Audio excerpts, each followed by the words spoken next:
If you clicked on this video, thank you so much. Welcome to my channel. It's really weird to say that. I have always wanted to have a YouTube channel. When I was in middle school, I was the morning announcements kid. You know what, iCarly? I think his name is Freddie. I didn't have cable growing up. I was poor. But the kid that is like, 5, 4, what? 5, 4, 3, 2, 1. That was me. So I've always wanted to have a YouTube channel and I just never did it. 2025 is my year of doing because there is no trying. There is only doing and not doing.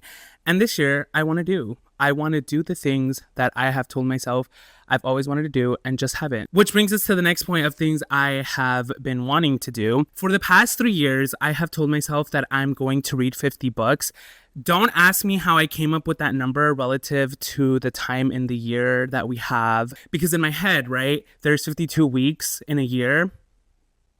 So if I read a book every week, I'm already doing 2 more books. But obviously, that hasn't worked out. I don't have my Goodreads with me right now. But I think the first year I tried to read 50 books, I read maybe 20. The year after that, I read maybe 30, I think. And last year was my worst year. I think in total, I might have actually read 10 to 12 books, but I only tracked like 4 or 6 of them on Goodreads, and I just kind of gave up, which makes me really sad because I actually really enjoy reading.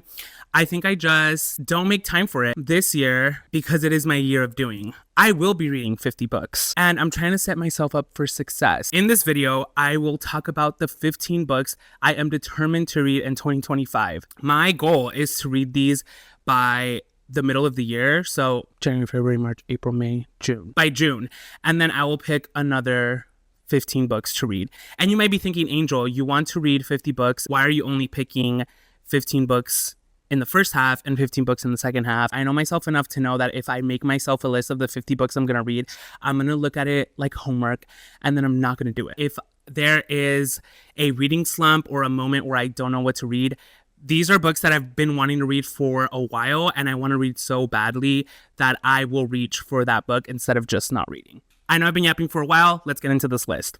First up in the list, Parable of the Sower by Octavia E. Butler. This book starts, I believe, in 2024, but I know that it follows Lauren and she lives in a gated community. I don't know if she's caught in the fires in California in the book, but my boyfriend is currently reading it and he's almost done with it. And he keeps telling me every time he puts this book down that it is so good. So I finally want to get to reading this book. And I'm actually trying to make it a goal to read it this month just because it feels timely. This next book, I think I bought 2 years ago. And I think I would be lying to y'all if I said that I'm so excited to read it just because of the genre it is. In reality, I think I want to read this book so badly because people do not shut up about Donna Tartt. The book is The Secret History. I've seen a plethora of blogs and videos of people talking about her writing process and her writing schedule. I don't know all of the ins and outs of her writing process. I have heard that she color codes her writing. When she's writing a book, she writes for 3 hours in the morning. And if I'm being honest, the size of her books are a little daunting. Do you see that text? It is pretty small. This is a very long book. I also own The Goldfinch. The Goldfinch? It's right there. The Goldfinch. And that is also a very long book. I tend to like books that are categorized as dark academia. So I am excited to read it. But yeah, I'm going to be honest. I'm only reading it because I want to know what this woman has to say. And yeah, I'm enthralled. I'm eager to know what the hell this woman has to say, that she has to wake up and write for 3 hours a day. You know what? People say do not judge a book by its cover. I don't agree with that. Sometimes you do have to judge the cover. And you also have to judge the title. This next book is called Bottoms Up and the Devil Laughs, A Journey Through the Deep State by Carrie Howley. I bought this book on a whim because I thought the title was so funny. And I also felt so accomplished when it turned out that my thought was correct. The title references a video that was very popular of this lady at some type of conference. And she's explaining that the logo for Monster, the energy drink, when you tip it back and drink, it makes 666. I grew up in a very religious household and around a lot of people in my life who believe conspiracy theories like that. So that has always been very funny to me. And that's actually what she's referencing in this title. This actually goes into the story of Reality Winner. She was an NSA agent and she leaked information to a news outlet, I think The Intercept. They kind of outed her as being the leak, and she got into very, very big trouble for that. And I know that the author talks about her story in the book, but she also talks about conspiracy theories and how like even conspiracy theories in Winner's trial like played into her losing her case and going to jail for having leaked documents from the government that were classified. It's just been sitting in my bookshelf, and every time I look at it, I like kind of giggle inside a little bit because of the meme that it's referencing. These next 3 books I think kind of count as one in my head, but they are 3 separate books. The Wicked Years series by Gregory Maguire. I just finished reading Wicked for the 3rd time because Wicked the movie just came out. Disclaimer, if you are watching this video and you hear me saying Wicked is a great book and I really like it, and Gregory Maguire is an amazing author, and you think to yourself, oh my gosh, I like Wicked the musical, I'm going to read the book. Stop. Don't do that.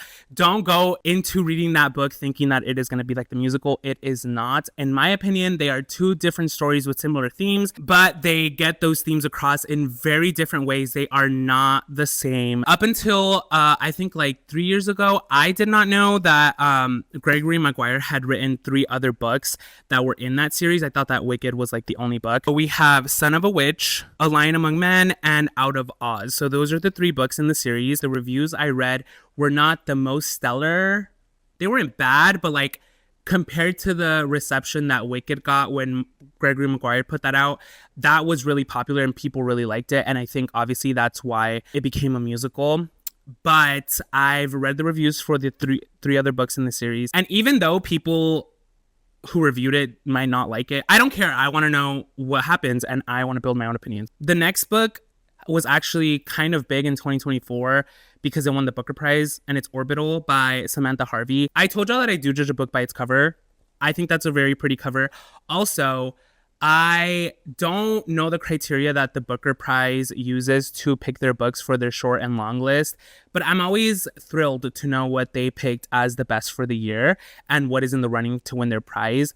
All of that is to say, I kind of just bought this book because the cover was pretty and it won the Booker Prize. It wasn't until later that I found out that it follows 6 men and women in their journey through space pretty much. And I think they're all from different countries. There are things in life that like I kind of care about, but I like also kind of don't. And space and astronauts is one of those things. Like, I think space is wonderful. Space is great. But it's just not something that I would think I would find myself reading about. So I'm excited to read this because, listen, if it won the Booker Prize, the author must have said something that, like, people were like, damn. So I want to find out what she said. And the next book was actually on the short list, I believe, of books that were being considered for the Booker Prize. And honestly, every article and like review I read and watched about the short and long list this year thought that this book was going to win. And it is James by Percival Everett. This is a reimagining of Huckleberry Finn, which brings me to a very important point in my lore.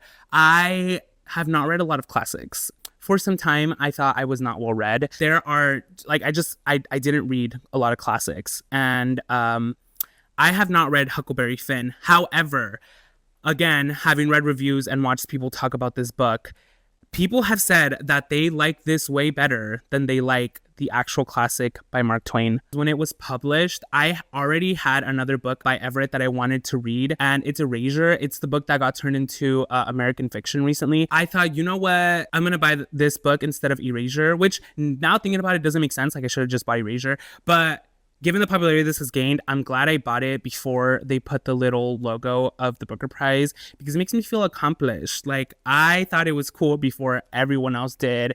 Look at me with my beautiful cover, no logo on it. Oh my God, it's bent. I feel a little accomplished. However, I don't feel accomplished that I didn't read it before it got popular. But you know what? I kind of knew what was up before other people knew what was up. And I feel accomplished. The next book in my list is The Coin by Yasmin Zaher. The narrator is a Palestinian woman who moves to New York and becomes a teacher for underprivileged boys. But in her previous life, before coming to the US and doing that, she, according to the synopsis, was very wealthy, had great taste and meticulous hygiene. She befriends a homeless swindler who helps her start a scheme where they're reselling Birkins. And if I'm being honest, when I first read that, to me it sounded like it might be funny. But then I read the rest of the synopsis, and it seems like more of an exploration of her and her character through that. And that just made me very intrigued for this book. So I'm very excited to read it. I'm just going to leave it at that. The next book in my list is Mr. Penumbra's 24-Hour Bookstore. I think I actually bought it because it seems like there is fantasy in this book related to the 24-hour bookstore that Mr. Penumbra owns. The way that I just told you, like, the title, like, oh, the 24-hour... Anyways, it seems like there's a fantasy component to it, and the book that got me into reading again post-college was The Midnight Library. Listen, I know people think that book is mid. There are a lot of people that enjoy it, but there's a lot of other people that think that it's mid. I don't care. It is a book that got me into reading again, and I very much enjoyed it. And the magical aspect of the bookstore, not bookstore, it's a library. The library in that really intrigued me. So I was like, oh my gosh, fantasy bookstore, books, people's lives changing because of books. And I thought nothing of it. But recently, someone that I went to college with read it and posted about it. And I asked her, I was like, was it really like good? She's like, it was such a good book. So because of that, I am very intrigued to read this book. The next book, again, I bought because I judge books by covers. But I did read the back. And the book is The Lantern of Lost Memories. The question here under the title says, what if you could revisit the one moment when everything changed? Tell me that cover is not beautiful. That is a beautiful cover. Hidesaka began preparing the room for his next guest. Her name he saw was Hatsuyagi.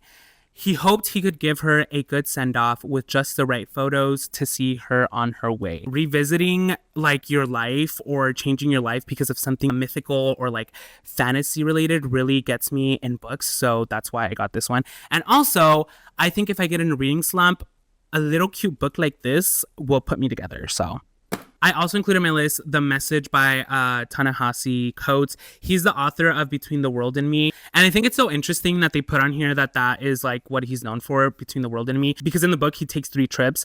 The first one, he goes to Africa, and he is kind of like troubled by what he thought he would see and what he ended up seeing. And then he comes to the United States and he is helping a teacher deal with the repercussions he's facing for trying to teach his book, Between the World and Me. And then the book finishes off with him going to Palestine and having to see everything that is going on with the genocide. That is just something that I'm very interested in learning more about. And again, I really like his writing. So that is why this is on the list. If it looks like I moved, it is because I did. My foot fell asleep, so I had to shake it out a little. The next book on my list is from an author who I have beef with, and I have not worked it out on the remix with her. And this is the remix I hope we work it out in. Everyone loves her. I have friends who love this author, and I just don't get it. It's my fault. I really haven't given her the time of day, and I chose to pick a fight with her as an author for a very dumb reason. Now that I analyze what happened, it's really not that big of a deal. It's Sally Rooney and Intermezzo. I read or attempted to read Normal People, and the thing that irked me so much about that book was that she was not putting quotations when people were talking. So I was trying to read it like linearly, and then it would said blank, and I was like, punctuation matters. I grew up as an English language learner, and I would get scolded for not punctuating. So I think internally, it was more about me. Internally, I was just conflicted by the fact that she was a New York Times bestseller and a very popular author who was not using punctuation. I need to get over that because multiple people have told me that Normal People is a great book. So will I revisit it? Maybe, maybe not. But everyone was buzzing about Intermezzo. And I thought to myself, fine, I'll read it. Fine. But really, no, I just want to know what everyone's buzzing about. And also, this is a beautiful cover. If a cover of a book is pretty, a cover of a book is pretty.